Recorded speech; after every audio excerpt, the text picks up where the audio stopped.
Hello there, and welcome back to Expanded Universe, the conversation where we try to spark your imagination, kick off a conversation, and introduce you to maybe some interesting aspects of superheroes and comic books that you were not entirely familiar with. I'm Michael Allen Lake. And I'm Mairead Blue. Today we are discussing, once again, Supergirl, and more importantly, the fact that, well, Supergirl's pets were totally unhinged. What if I told you that Supergirl had at various times a superpowered cat, a superpowered horse, and a superpowered dog, all of which periodically helped her save the planet, save the universe, and did all sorts of crazy things. The Silver Age was a wacky place. It was, but also as the novice in this conversation, I find these animals fascinating. I can't wait to talk about Streaky and Comet and Krypto. I think they're just so interesting. Interesting. Well, I'll tell you what, just to tease everybody going forward, because I think we just talk about Streaky and Comet first, because people are big familiar with Krypto. We'll be saving him for last, so stay tuned for that. But just to give people a preview, is there anything you'd like to say about Comet to sort of set the stage? Comet has an interesting relationship with Supergirl. I would indicate possibly sexual, but definitely romantic. To clarify, he's not always a horse. He's not. Well, but even when he's a horse, I mean, given some of the stories, who's to say? What I think this means is you're not going to skip ahead to the Krypto part. Now you want to figure out you what should, we're you going to should say figure out about that Comet. And to be fair, Comet does show up in Women of Tomorrow. So it's not as though he's a standalone animal that never reappears. Well, to be fair, at the time of recording, he shows up in the comic book. We don't know if he's going to show up in the movie. Correct. We're intrigued, and I'm willing to bet they're not going to reflect some of the Silver Age wackiness of him if he does show up in the movie. Which the Silver Age is wacky. I encourage anyone, again, I'm the one who is new to comics. If you have not read some of the Silver Age Supergirl comics, you should read them. They are wonderfully hilarious, and I think not intentionally so, but today's individual reading them would find them funny. Right, if you're recalling the previous episode, we talked somewhat about the past stories and various variants of cars, Zor-El, and all sorts of stuff. But again, today, there are many things we could focus on, but we really want to focus on why did she have so many weird-ass pets? Or how did she get them? How did she get them, too? Yes. So like I said, so let's start out. We're going to talk about Streaky first. We've had this discussion a bit offline. We think part of the reason why Supergirl had a cat was because Superboy/Superman had a dog. And well, dogs, so remember, Silver Age, 50s and the 60s. But like dogs, because a boy and his dog is a masculine thing, but women are feminine like felines, said a bunch of men writing women and describing them. That was their take on it. And so we're going to give her a cat. One interesting thing about it is we had some confusion over what gender Streaky actually is. True. Which, going in present day, Streaky is female. But as you pointed out, in its initial iteration, Streaky was male. In other words, we're talking to you going back, you read the Action Comics from when Supergirl first showed up in the 50s. Streaky is a male tomcat who gets into all sorts of chicanery. Definitely check out his first couple appearances for that. It's almost, we can't do it justice by describing it. No, actually, better yet, if you want like a blurb just on Streaky's first appearance, go check out the channel Casually Comics. And Sasha, who does a great job on this, has some really good Supergirl playlists. She's got some great ones on Streaky. Please do that after you watch our video. But definitely check that out at some point. But also, can we talk about, all right, you're almost bearing the lead about the fact that Supergirl created, this is nothing that's hidden, but Supergirl created X Kryptonite because she was doing a science experiment. This is an individual in an orphanage. She's talented, she's smart, and she thinks, this is worthless. She throws it out the window, and the cat finds it. And by finding this X Kryptonite, the cat then becomes a cat with superpowers. But and can think. And can think, yes. But that's the whole thing that we'll get into about the Wednesday comics, because the animals, the pets, did not always think, or you could not always see what they were thinking. And also, for those of you who are unfamiliar with what orphanages were like in America in the 1950s, they all came equipped with full chemistry labs where people could create alternate versions of kryptonite because, while they're waiting to get adopted, you got to give them something to do. And you had a cat that then wrapped the X kryptonite in some kind of ball that made it like yarn or catnip, Yeah, so that it deadened the radiation, so he would lose his powers. Right. Because again, continuity was fast and loose in the Silver Age. They didn't want to feature Streaky in every story, so they had to have a reason why sometimes he was Supercat and sometimes he wasn't. True, and he's not. But when he needs to show up, he shows up. He can always find Supergirl. Yeah. One other thing that I liked about Streaky, it's sort of, if you're paying attention to what we just said, unlike Krypto the Superdog, Streaky was not Kryptonian. He was a normal Earth cat, called Streaky because of a lovely little streaky hat down his side. Because again, Silver Age, sometimes they're very creative, other times you can tell they're working on deadline. And so he hung out around her orphanage anyway. Mm-hmm. And I think when she got adopted, he still hung out sort of near her, and he would pop up periodically. And he had a cape that came off of a Superman doll. Yes. So it happened to fit him when he was off doing this stuff. Okay. So. And I know the first reference to Streaky is always about, oh, he got his powers and he gave a whole bunch of other cats milk, right? Which Michael and I talked about, not so great on the dietary system of the average cat. But if you go back and you read the comics, and this is, I promise you, this is where I'm coming from the point of view of someone who has never read these comics. And so I went back and I literally texted Michael and said, oh my goodness, this is ridiculous. What else Streaky gets into? Supergirl creates her own fortress, and then he has to rescue her from her awful foster parents.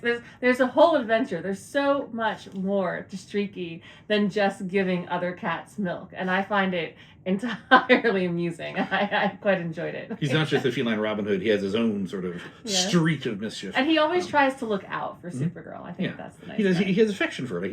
When he's exposed to Kryptonite, thinking about that again. When he's just a cat, he's a cat. I love cats, but just a cat. He's not doing. He or she, depending on the era, it's not doing as much. I mean, we could do almost an entire episode just talking about Streaky and his wacky adventures. And if you'd like to see that, as always, comment below, let us know, and maybe that's something we can do in the future. Okay. But it was just an interesting choice in a lot of ways. Now, if you want to catch up on it, because of course this was published many decades ago, DC Comics is putting out their DC Finest Edition, which is a series of trade paperbacks, and they do have one. I believe the first one of Supergirl is called Girl of Steel. I would also explain trade paperbacks, because I did not know. I didn't know what that was.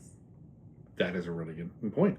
So there are various formats which things are collected, but for most of the comics history, there were not a lot of reprints, there are not a lot of collections. So when you talk about a trade paperback these days, what you usually mean is a softcover collection of reprints that are brought together. And there's some hardcover, some softcover, but a trade paperback specifically refers to softcover ones, anything that can be from maybe half an inch thick to a couple inches worth of things. Depends on the nature of the binding. But DC Comics is putting out these softcover trade paperbacks called DC's Finest, where they're collecting chronologically large chunks of reprints that have never been reprinted before, because just economically it's easier for them to make reprints and such now. And so as a consequence, what they happen is they have this selection of Supergirl stories that cover her appearances in chronologically again in Action Comics, Adventure Comics, Lois Lane, various other ones that pop up as well. From their first one's like from I think about 55 to 57 or something like that. And yes, if you're paying attention, no, I didn't get that wrong. There actually were back in the Silver Age Action Comics, Adventure Comics, more fun comics. And that's believe me, that's above my knowledge level. And so definitely time for a podcast many, many, many, many days and months away from now. But you may come to a point when formats matter to you. Yes. But for now, just know that trade paperback collection is basically, it's a softback collection, and it's got a lot of sort of good reprints. And I think they usually retail for $40, $45, something like that. It's a good way to get a lot of things. Do you see how he looks at me as though I know the prices of all these? I'm still learning. I have no idea what these retail for. You're smart. You might have absorbed that stuff. I am smart, but I do not know what these retail for.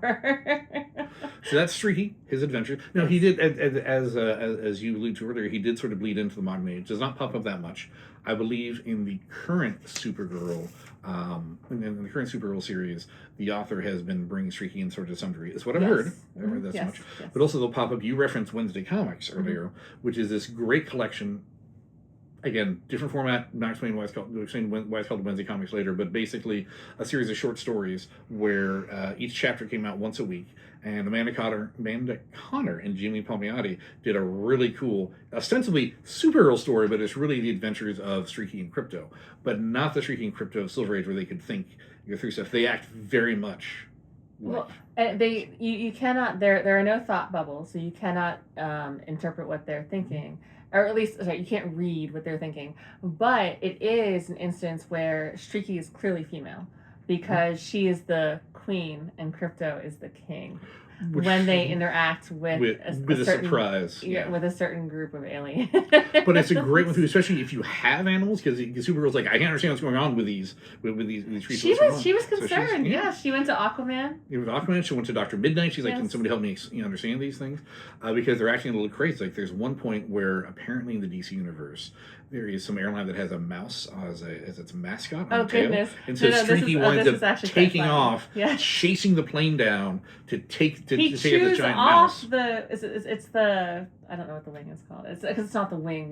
No, it's the tail fin. The tail fin, yes, which has a picture of a mouse. Yes. Which none of us are stupid. It's supposed to look like Mickey Mouse.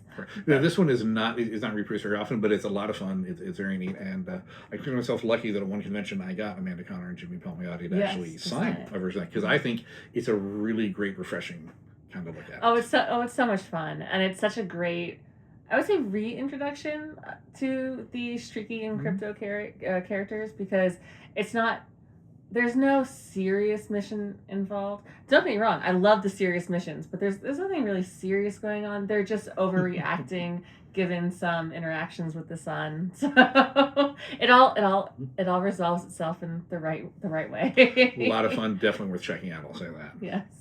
So, but let's go from a more wacky but wholesome thing to a much more interesting approach with Comet the Super-Horse. I was going to say wholesome. Are we moving to wholesome? Or are we moving away from wholesome? Well, let's say Streaky is wholesome in comparison to Comet. Yes. You get to start with this, and then I can fill in. Why me? Okay, fine. We've already done the basic intro, Comet the Super-Horse. To preface about how odd this can be, he's not always a horse. Sometimes he's a centaur. Sometimes he's a male. Sometimes he's a horse with superpowers. Now, keep in point, I'm just talking about the Silver-Age version and the slightly more modern version. In a previous episode, we talked about the Matrix Supergirl and how it was almost his own thing.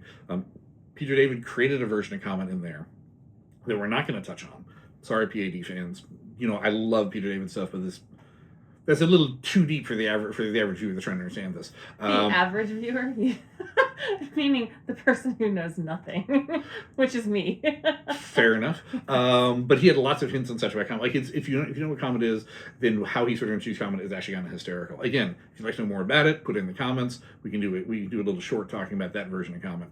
But so Comet the Super-Horse was a centaur who... He didn't piss off Cersei, but he pissed off one of the recon of Cersei, Odyssey aliens, sort of stuff like that. He worked with her, pissed off one of Cersei's enemies, got turned from a centaur into a horse, lived for a few thousand years, as one does.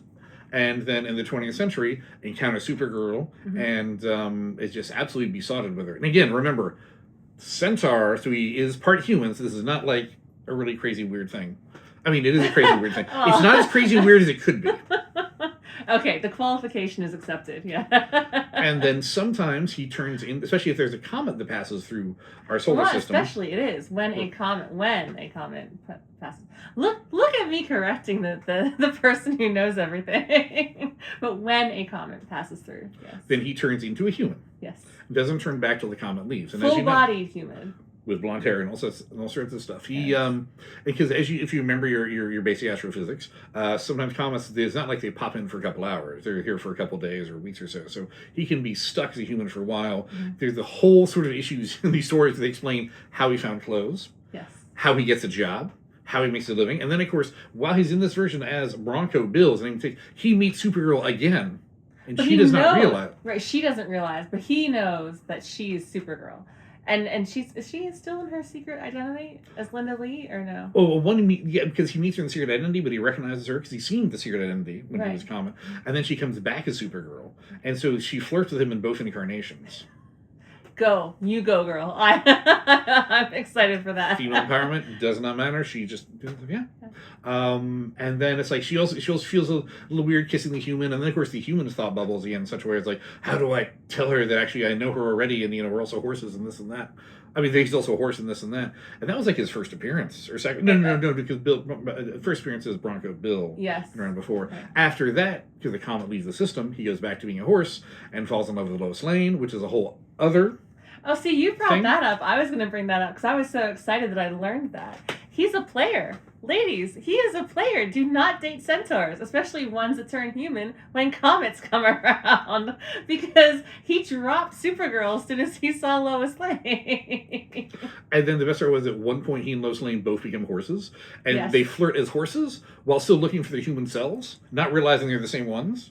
And then, I mean, look, spoiler alert, Lois becomes human again and goes back to it, because, you know, she has to. Again, But this is also... Did we say the Silver Age was wacky? Exactly. If you don't think that you will be interested in comics, please go look at the Silver Age, because I found it entirely amusing, which is likely not what the writers anticipated. But when I tell you that I talked to Michael and I said, Michael, I'm laughing at almost every single page, what was your response? You just said, well, It was the Silver Age. it's a Silver Age. Because you got to think from the Silver. I mean, there were some. Don't get me wrong. There were some amazing stories in the Silver Age. There's some great things that really came out of the Silver Age. But then you're like, you guys were just up against deadline, weren't you? And you're kind of like, sure, we'll have the Centaur flirt with Lois Lane. Let's put a. How does Streaky get a cape? He runs into a bunch of Zuband dolls and one sticks on him. Right. It's like, you guys just. You know, you were like, we're on deadline. We got to do this. We got to get our martinis afterwards. We're gonna sort this stuff out. They probably did want martinis, honestly, in the time and era. That's true. Or bourbon. For some of these stories are probably due to bourbon. Again, Right. A lot of fun. No shade to any of the creators. Well, I would love to know what they're thinking when they came up with the comic. Because again, as I said earlier, you can tell these comics were written by men. Because I have to believe, even in the 50s, a woman would have crafted that relationship between Kara and Comet slightly differently. Slightly differently, although having lived with women that own horses, there is a strong bond between the horse and the female owner. And it's a different bond than the male with the horse. Because usually with men, the horse, it's for work, right? And for the women, it's more, oh, well, we're riding. And don't get me wrong, I'm not putting it down. I literally have close friends and family who ride horses and take it quite seriously. But it's a different relationship than it is with the men who ride horses. And they're herding cattle and they're really working the horses, whereas the women are working on showing or barrel racing. It's a different aspect. You said showing this sudden version of what is Kryptonian dressage like? You got to think, like, does it involve, like, especially with the Kryptonian horse? Can they all fly? Exactly. I mean, you think that they do this weird jumping and moving? That would be really interesting. Yeah. That would be fascinating. I hate to say it, as much as I don't always like to watch dressage, I would watch Kryptonian dressage. As would I. Dressage is hard, by the way. it's an actual sport. I believe it. As is barrel racing. Everyone who's watching does barrel racing. Barrel racing is a thing. That's why, don't get me wrong, want you to come to our channel, want you to enjoy what we're talking about, but plugging something else again, Eddie Izzard. His description of dressage, go Google that sometimes. He has a great description of what it's like watching dressage. I honestly have not watched that. We'll get that. So you have, you've learned about Streaky. Mm-hmm. We've told you about Comet. Yes. But I'm sure the one that everybody knows and really cares about. Krypto! Exactly. So, who is Krypto? Talk to us about Krypto. So, Krypto is originally Superman's dog. As time has gone forward, Krypto has become more aligned with Supergirl.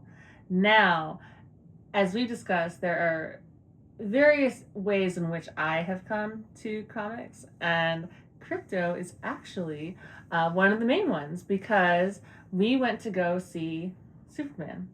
And now you're going to have to remind me what the 2026 Superman. Sorry, the 2026 Superman. Oh, wait, sorry, 2025. Time is relative. But at the end, and you're going to have to remind me, what is it called? The Stinger scene? The Stinger scene. That's when Supergirl comes in. No, technically that was before the Stinger scene. Sorry, I have misled you. Do you see this? Do you see what I'm working with, my friends? I have no direction. I asked for direction, and I have no direction. Anyhow, Supergirl comes back to claim her dog, which is not the way Krypto was always classified. Right. Because part of Watch is Krypto is always a very well-behaved dog. Because he had some degree of Yes. intelligence. I mean, he was a dog. He would act up sometimes. He had some degree of intelligence, this and that. And occasionally Superboy would be like, "Oh, Krypto, you went and you tore up that redwood as a stick to chase." Oh, but he didn't act quite the same way he did in the 2025 movie. And I love it too because in the very end of the scene, and then you've got I forget the number of the robot. He wants to be called Gary. The one voiced by Alan Tudyk makes the observation because Supergirl comes in, Krypto goes nuts, starts smashing around, and both Gary and Superman are like, "Oh, that's why he's so tough to control. He has no sense of discipline." Which, if you're a dog owner, you look at that and you're like, "Oh yeah, you understand." Totally get that." Because Yes. while watching the movie, I'm like, "I like this, but that's not the Krypto I'm used to seeing." Now I understand why. So also, Raised he differently. said it's not the Krypto that he is used to seeing. I had no baseline. I had no idea what I was supposed to be used to seeing, and I loved him. I told Michael, "This is great. Let me get the plush toy. I love Krypto." Michael was less than you were. I'm not saying you were less than impressed. It was just a different. I was different a experience. little resentful. for you. I enjoyed it. I resented like Yes. not my Krypto, but Yeah. hashtag not my Krypto. But it's fine because again, these dogs evolved. Like the look of Krypto has evolved over the years. Like if you do get because Krypto shows up in that Supergirl compilation we mentioned earlier, and he looks very different than he did sort of in the 70s and 80s, and very True. different what he does now because Yes. obviously different people like different breeds of dogs. Although, you know what I would say? Going back to the Wednesday comics, even though Krypto and Streaky did not have a voice in those, Krypto is playful in a way that I think does mirror what has come up in 2025 and 2026. I don't know if that was intentional, but you can make a comparison between the two. Because I believe, let me get my dates wrong, it was like 2010 or 2011 was when Wednesday Comics came out. So clearly it was not synergy between them. Right. But it does show an interpretation of it moving forward. Which actually, I'm kind of glad to see that because as a dog owner, especially Krypto's origin kind of got to me. Silver Age origin, where basically different Superman origins over the years, some of which he's born on Krypton, some of which he's actually in a gestation tube, whatever, blah, blah, blah. But in the Silver Age, he's actually born briefly in Krypton. Mm-hmm. He's a baby. Krypto was his dog, his puppy. Jor-El, By his, you mean Superman? Yeah, sorry. Was Superman's, was Superman's puppy. His parents, Jor-El and Lara, had given him this puppy. And then when Jor-El is making the rocket and wants to test it out, he basically takes his son's beloved dog and is like, "You'll be the test animal." Michael feels Throws him in the strongly rocket about this, and by the shoots way. him. Now, in Jor-El's defense, she's like, "It's just gonna be a quick orbit around." Well, I mean, not even orbit. I think it was like one orbit around Krypton. You go back, the dog will be fine. And it got hit by a meteorite that sent it spiraling off through a wormhole. Eventually, shows up on Earth. All sorts of stuff. So it ended well. I'm happy it ended well. And I mean, yes, Jor-El thought he'd be like a 15-minute flight. He's gonna come back no problem. But I mean, you took your son's beloved pet. Again, painful. This is painful to him. Yes. And they're giving the Silver Age Wackiness like, as long as it turns out okay. I'm like, you didn't think? I mean, thankfully, Kal-El, baby Superman, was like what, maybe 2 months old or something. Right. Maybe he didn't notice. But I'm like, what the? I'm sorry. Do you make a see bad they're pun, that almost dog don't tears? hunt. They're almost tears. I can't imagine. It makes you sometimes rethink Jor-El. Well, I think that's a whole other topic because yes, I think both Jor-El and all the parents there had some interesting inclination. I mean, yeah, to be fair, Kryptonian culture is different mores, different values, things of that nature. But I'm just like, woof. And so, Woof. yeah, no pun intended, but you're right, that was appropriate. And so in that case, I guess I understand why sometimes Krypto acted up when he got to Earth. He's like, "Man, I'm stuck inside this capsule for a couple decades." Well, by wormhole or less than that. But also, what were you doing? And creators have struggled to reintroduce Krypto, especially in the post-crisis environment in the 80s. He's popped up here and there a couple of times. So I'm actually very intrigued to see how in the comics, the Bleedback, sorry, when I say Bleedback, what I mean by that, my interpretation of it, is stuff that happens in answering media that's later incorporated in the comics. For instance, the creation of Jimmy Olsen, the creation of Kryptonite, didn't happen in the comics. Those are aspects of the radio serials of Superman back in the 40s, I believe. And they bled back in the comics. So I'll be curious if this interpretation of Krypto that James Gunn is putting forward bleeds back in. Because everything that I've read suggests that Gunn is basing it off of a dog he has who is somewhere between beloved and a Why it menace. has the floppy ear. Right. So And so, be curious now in the comics if that kind of acts up a little bit. Well, so also talk about how he plays into Woman of Tomorrow. He's really the instigator of the whole theme of the story of Woman of Tomorrow. He sort of creates, if you don't, you know the phrase MacGuffin? I have heard it. I'm not so sure I well, so, interpret correctly. Because as you're going to say, what happens then becomes the MacGuffin, but let's say it's something happens to Krypto that is the reason for Supergirl's journey in Woman of Tomorrow. And again, as you may have guessed from the way I just described what Zor-El did to his frickin' puppy, it was difficult for me to read this happening in the comic, even though he'd kind of be okay. I very much anticipate, at the time of recording, I have not seen the Supergirl film yet. I very much anticipate having trouble watching this, even though I know it's going to turn out okay. When I read the but something happens to Krypto, and that is what spurs Supergirl's quest to go forward and look for. I'm trying to think of the same spoilers. Looks for a cure, basically. Yeah. So I think that's the right way to say it. So. And then, so what is our wrap up on our whole Supergirl series? Right. So this, as we said when we started, if you remember way back when. So we generally try to do 4-issue seasons. It's sort of a 4-issue. Listen to me. 4-episode seasons. It's kind of a playlist. This completes it's a quasi magazine. So this completes our initial Supergirl playlist. We think we will do one later on about responding to the movie, but we're going to wait probably a good month or so because we want to do when we actually talk about it with some spoilers. We want people to go and see it, and we would love it if you have questions or reactions to Supergirl film. Drop them down below on our channel. Let us know what they are because we would love to incorporate your comments, your reactions, your questions into what we do for a 5th episode. Yes. And obviously, as we intimated a couple times too, depending on what people are interested in, we may do later on. We could talk more about Streaky, more about Krypto. So this is not the end of the playlist. More about Streaky. But our initial playlist. I'm enamored with Streaky. You have, and you've known about Streaky for how many months now? Months. I know. Well, I'm setting you up. 2 weeks. 2 weeks. 2 weeks. I was going to say 2 weeks. But maybe that's why the A for a cat is opposed to a dog because chicks love cats. I'm kidding. I don't think that. Don't at me about that. Everyone loves cats. No, they don't. But clearly they were thinking about it. I think cats are lovely. Cats don't always like me, but I think they're lovely. I think cats are great. So at this point, you've been watching us for a while. We hope we've convinced you that Supergirl's pets were pretty unhinged and remain unhinged. We hope we've given you some ideas about stories that you might want to check out. We hope you come back and check us out again. But for now, thank you for taking the time. Thank you for joining us here. I'm Michael Allen Lake. I'm Mairead Blue. We will see you next time. And also, just as a reminder, we know sometimes things get loud and crazy out there. Make sure you're taking care of yourself. Make sure you're looking out for yourself. Especially if you have a crazy, deranged pet around you. That can be both help and a hindrance. Which we all have. And they're lovely. But the world is loud. Take care of yourself. And remember, you're here, and that counts as a victory.